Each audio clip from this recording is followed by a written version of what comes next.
오늘은 우리가 누가복음 41번째 시간으로 누구와 있는 빈들인가 라는 제목으로 같이 말씀을 나누도록 하겠습니다. 우리가 여행을 떠날 때 어디를 가느냐 하는 목적지가 중요하지 않고 누구와 가느냐 하는 것이 중요하다라고 여행을 다니는 사람들이 흔히 이야기합니다. 동일한 곳을 간다 할지라도 이렇게 참 만나면 기쁘고 즐거운 사람과 가는 것이 여행에 참 즐거움이 있다, 그렇게 이야기를 합니다. 오늘 본문의 말씀은 오병이어의 표적의 말씀입니다. 이 표적이라고 하는 것은 무엇인가를 가리키기 위해 우리에게 주시는 사인판과 같습니다. 그렇기 때문에 표적이 우리에게 나타났을 때 그 표적에 집중할 것이 아니라 그 표적이 뭘 가르치는가를 유심히 봐야 하는 것입니다. 오병이어를 가지고 남자만 5,000명이나 먹었다 하는 말씀하십니다. 그것은 나타나진 사실입니다. 그러나 거기에 있던 수많은 사람들은 거기에 집중했습니다. 우리가 오늘날도 마찬가지로 무엇인가 나타난 사실을 사람들은 굉장히 중시 여기는데 나타난 사실보다 그 나타난 사실을 어떤 관점으로 바라보느냐가 더 중요해요. 그래서 한 가지 사실이 나타나면 자신들만의 생각과 자신들만의 가지고 있는 기본적인 소양을 가지고 그것을 자신의 눈으로 해석을 하기 때문에 받아들이는 사람들이 똑같은 사실을 보고도 다르게 받아들이죠. 그래서 이쪽의 입장에서는 이렇게 말하고 저쪽의 입장에서는 저렇게 말하게 되는 거예요. 그래서 나타나진 사실보다 중요한 것은 그것을 어떻게 우리가 받아들이고 전달하느냐가 더 중요해요. 오늘 본문 10절에 보면 사도들이 예수님의 명령대로 전도여행을 다녀오고 나서 사역 보고를 합니다. 하나님의 나라를 전하고 예수님의 이름으로 귀신도 쫓아내고 병도 고치는 역사가 일어났던 것을 예수님께 말씀드렸는데 그것을 통해서 이 누가는 뭘 드러내고 싶은 것인가 하면 우리가 어제 살펴보았던 이 헤롯이 9절 말씀에 이 사람이 누군가 하며 보고자 하더라 하는 이 말씀을 계속해서 부각시키고 있는 거예요. 이 누가복음을 기록한 기록의 목적은 누가라고 하는 사람이 데오빌로라고 하는 사람에게 차례대로 붓을 들어 편지를 써보낸 거예요. 그러니까 이 일이 역사적인 이 일을 본 사람들이 많고 이것에 붓을 든 사람들이 많은데 내가 그것을 차례대로 지금 써서 너에게 보낸다 하면서 계속해서 누가의 초점은 뭐냐면 그 예수가 도대체 누구냐 하는 데 초점이 있는 거예요. 그래서 갈릴리를 건널 때도 제자들이 도대체 그가 누구이기에 파도와 바람이 잠잠하여지는가 그렇게 말하잖아요. 그리고 이 헤롯도 도대체 그가 누구이기에 내가 한번 봤으면 좋겠다 그렇게 이야기하는 거예요.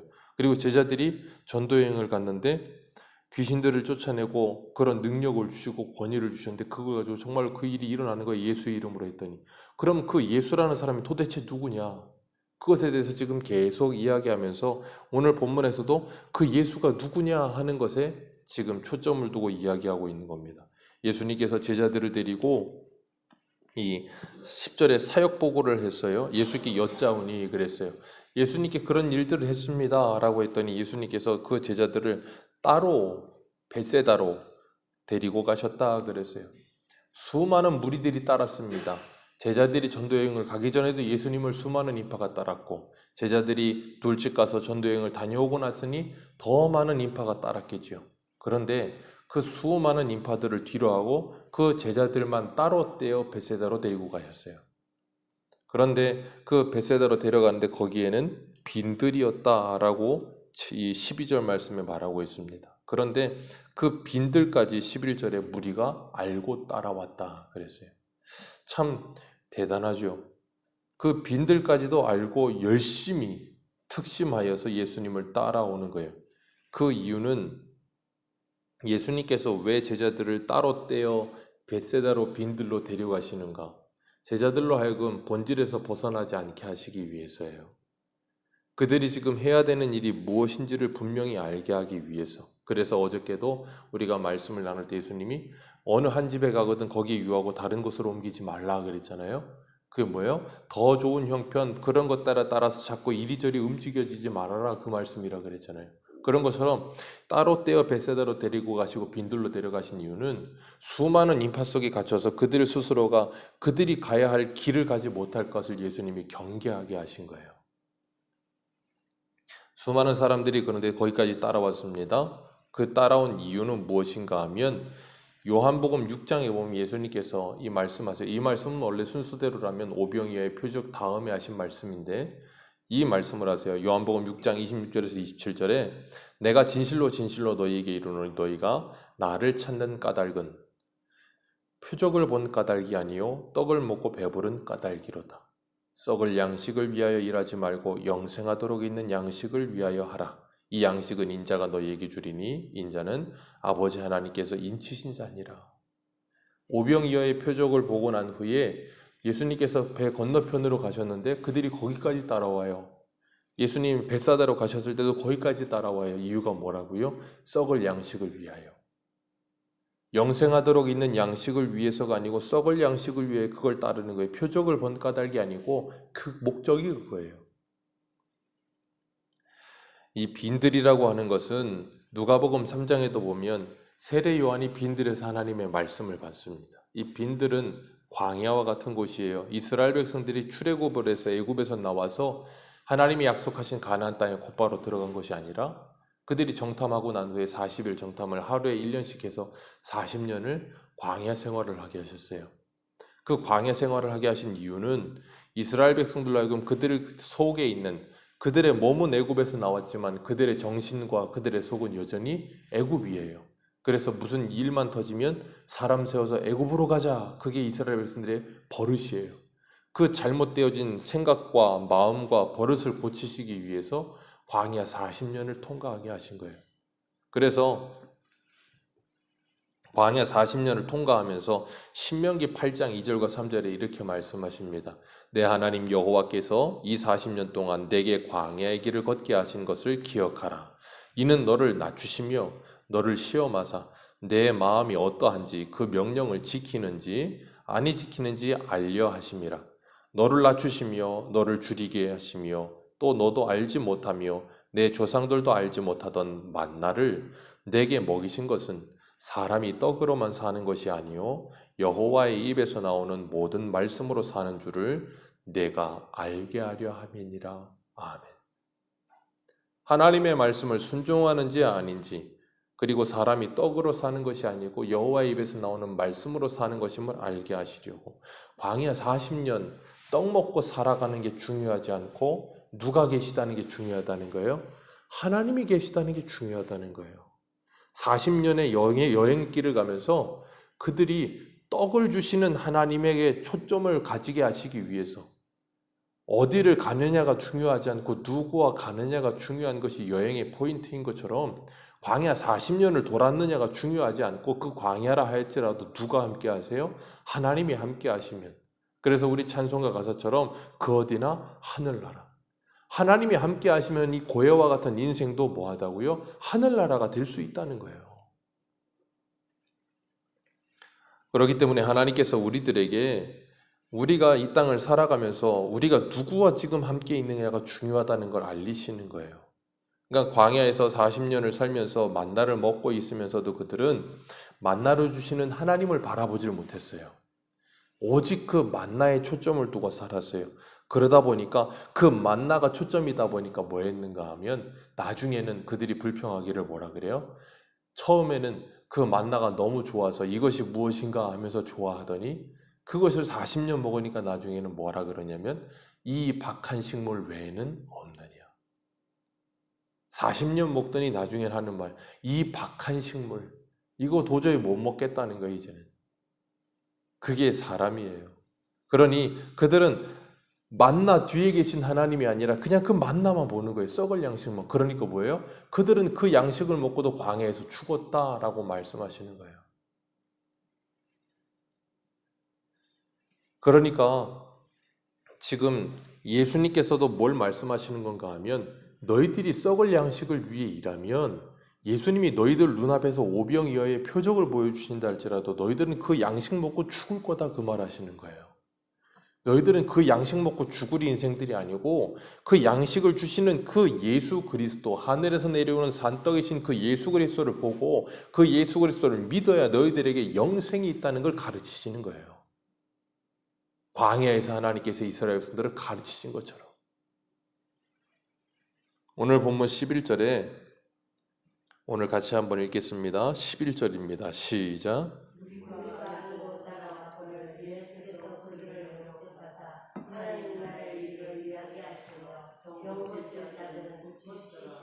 예수님은 초지일관으로 해서 계속해서 뭘 가르치시냐면 하나님의 나라의 일만 하세요. 하나님의 나라의 이야기만 하세요.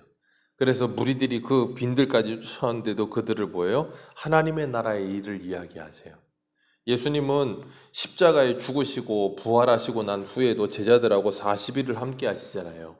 그런데 그 40일을 함께 하는 동안에도 사도행전 1장 3절에 보면 그가 고난받으신 후에 또한 그들에게 확실한 많은 증거로 친히 살아계심을 나타내사 40일 동안 그들에게 보이시며 하나님의 나라의 일을 말씀하시니라.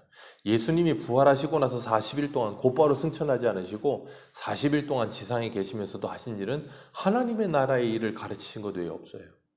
지상에서도 어디를 가든지 항상 하신 하나님의 나라의 일을 가르치신, 그러니까 그 나라의 일을 계속 듣고 있는 사람들은 뭐라 그래요? 광야에서 만나만 계속 먹은 사람들이 뭐라 그런다고요? 나중에는 이 만나, 이 박한 식물 외에는 없느냐. 처음부터 끝까지 하나님의 나라의 일만 말해요. 그러니까 나 처음에는 와 그러다가 나중에는 뭐라 그런다고요? 맨날 저 소리야. 저 소리 말고는 없는 거야? 그 말이 안 나올 수가 없다니까요, 사람은. 왜요? 사람의 귀로 들으면, 그래서 하나님의 말씀을 마음으로 듣지 아니하고 사람의 귀로 들으면 그 말씀이 익숙한 말씀이 되어버리는 거예요. 그리고 나면 그 말씀이 아무리 좋은 말씀이어도 이제는 뭐예요? 새로운 것을 자꾸 원하는 거예요. 그게 사람입니다. 어쩔 수가 없는 거예요. 그런데 예수님은 시작부터 끝까지 뭐 하세요? 이 땅에 계시는 마지막까지 하나님의 나라의 일을 이야기하세요. 그리고 그 말씀을 하고 계시는데 날이 저물어요.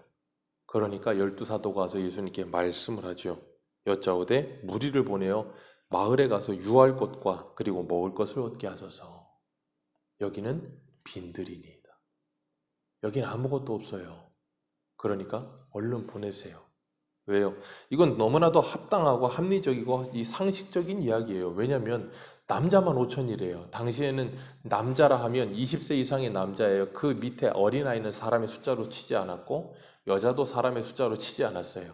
그러니 20세 이상의 남자만 5천 명. 그럼 그 옆에 여자들이 얼마고 아이들이고 뭐 이 60세 이상으로 노인들이 있다고 한다면 그 숫자가 얼마나 되겠어요? 어마어마하잖아요. 빈들에 그렇게 엄청난 군중이 몰려있는데 먹을 걸 없는 거예요. 그럼 먹을 걸 줘야 되는데 줄 여력은 안 되고 그러니까 보내라는 거예요, 빨리. 그랬더니 예수님께서 뜬금없이 동문서답하세요. 뭐라 그러세요? 13절에 너희가 먹을 것을 주라. 이 오병이어의 표적은 사복음서에 다 나오거든요. 요한복음인가 마태복음인가 보면 예수님이 저희들이 어떻게 하는가 보고자 하여 시험하사 그 표현이 나와요. 그러면서 너희가 먹을 것을 주라 그러세요. 어떻게 하는가 보려고. 그런데 요한복음 6장에 보면 이 계산에 빠른 빌립이 대번에 계산을 합니다. 그리고 뭐라 그러냐면 200데나리온의 떡이 필요하다고 대답을 합니다. 이 사람들에게 조금씩 받게 한다 할지라도 조금씩 한 입만 준다고 해도 200데나리온의 돈이 필요합니다. 당시에 성인 남자가 하루 이 일을 해서 벌 수 있는 돈이 한 데나리온이에요. 그러니까 성인 남자가 200일 일해서 벌 수 있는 돈이 필요한 거예요. 어마어마한 돈이죠. 오늘날로 치면 뭐 10만 원씩 쳐도 1000만 원, 2천만 원이 필요한 거예요. 그렇게 큰 돈이 필요합니다. 그거 어디서 구합니까? 여기는 어디입니다? 여기는 빈들입니다. 그런 게 있을 리가 없습니다. 우리에게 있는 건 물고기 2마리와 떡 5개 외에는 없습니다. 제자들의 말은 굉장히 사실적인 말이에요. 여긴 빈들이고 있을 수 없는 일이고 우리에겐 이것밖에 없습니다. 그러니 이게 이 많은 사람에게 무슨 소용이 있겠습니까? 이 물고기 2마리, 떡 5개는 저 수많은 사람들에 비하면 보잘것없는 거에 불과하지 않습니까?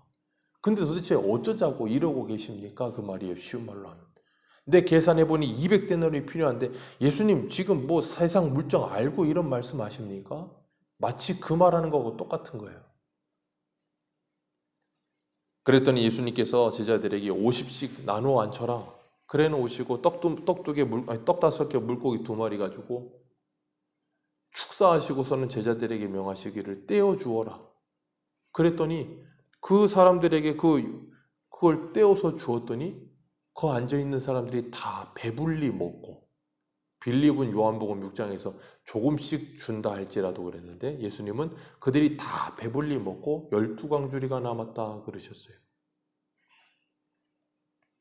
이 표적의 의미가 뭐예요? 바로 그 떡이 하늘에서 내려오는 산떡이신 예수 그리스도다를 말씀하신 거예요. 마치 출애굽할 때 이스라엘 백성들이 광야에서 만나를 먹은 것 같이. 그러니까 그 산떡이 누구인지를 알아라. 아까 시작하면서 말씀드렸죠. 표적이 가르치는 것이 중요하지 표적 자체가 중요하지 않다 그랬잖아요. 근데 이들은 요한복음 6장에 보면 오병이어를 먹고 나서 예수님을 억지로 임금 삼으려고 해요. 그랬더니 예수님이 무리들을 돌려보내고 제자들을 재촉하여 건너편으로 보내시고 예수님은 기도하러 가세요. 또 빈들로 가시는 거예요. 예수님은 계속해서 빈들을 찾아가세요. 왜요? 무리에게 현혹되지 않으세요. 썩을 양식이 중요하지 않다는 거예요. 그런데 사람들은 나타나지는 현상, 그 먹고 배부른 그 썩을 양식, 왜요? 그건 먹고 뒤돌아서면 또 먹어야 돼요. 예수님께서는 그들에게 그것을 위하여 예수님이 오신 것이 아니다라는 것을 말씀하시는 거예요. 그리고 예수님이 계시면 빈들이라 할지라도 그 수많은 인파가 다 먹고 배부를 수 있는 양식을 주시는 분이다를 가르치시는 거예요. 그래서 예수님이 뭐예요? 생명의 떡이신 거예요. 그래서 우리가 성찬할 때마다 떡과 포도주를 나누면서 뭐예요? 예수님이 살과 피를 나눈다 그러잖아요. 그 예수님의 살과 피를 나눠 내가 먹음으로 예수 그리스도와 내가 하나 되었고 교회가 하나됨을 확인하고 내가 그 예수 그리스도의 살과 피로 인하여서 그 말씀으로 인하여 내가 뭐예요? 새 힘으로도 이 세상을 넉넉히 이기며 살아갈 수 있는 능력을 소유한다는 것을 내가 보고 먹고 경험하면서 하나님의 말씀을 우리가 경험하는 거라 그랬잖아요. 그러니까 이 오병이어의 기적은 뭐 하시는 거예요? 성찬을 하시는 거예요. 지금 예수님께서. 생명의 양식 되시는 예수 그리스도를 우리에게 주심으로 우리에게 참된 은혜를 허락하시는 거예요. 그렇기 때문에 우리들은 우리의 인생길 속에서 수많은 빈들을 만납니다. 그 빈들을 만날 때 주님께서 우리에게 뭘 주시기 위해 빈들을 만나게 하세요? 하나님의 말씀을 주시기 위해서 빈들을 만나게 하시는 거예요. 그 빈들에서 우리들이 여기는 빈들이니다 먹을 것이 없습니다. 근데 거기에 누가 계신다고요? 주님이 함께하고 계세요. 보여지는 사실 중요하지 않아요. 그 보여지는 사실을 어떻게 해석하느냐. 하나님이 나와 함께 하실 때 그 마른 곳에서도 샘이 솟게 하시리라. 이사야의 말씀처럼 하나님께서 우리에게 그런 생명의 양식을 주셔서 오늘도 이 빈들과 같은 세상에서 이 어려운 세상에서 넉넉히 이겨낼 수 있는 힘을 오늘 이 아침에도 기도하는 가운데 공급해 주실 줄 믿습니다. 우리가 그 은혜와 그 힘으로 우리의 현실을 넉넉히 이기며 살아가는 모두 되시길 축복합니다. 기도하겠습니다.